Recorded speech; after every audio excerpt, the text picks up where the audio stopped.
Bữa nay hai anh em của Mô Phật đi lại Tân Vĩnh Hiệp thăm anh em nhóm Bình Nhâm lấy thiêu nghe. Không anh bệnh, chúc anh nhiều sức khỏe, bình an, bình phục sức khỏe.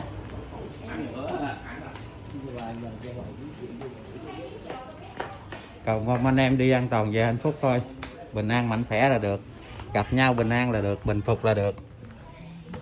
Này giờ tới nhà ông anh yêu của em nha, lại thăm ổng này, mong ổng bình phục sức khỏe. Hello thằng con trai. Chúc anh bình phục sức khỏe nha anh yêu. Mô Phật có nhà uống gì tiền nhậu gì được cho anh? Dán mà 2 tháng đi chắc ăn. Dạ, 2 tháng đâu uống gì tiền được nha.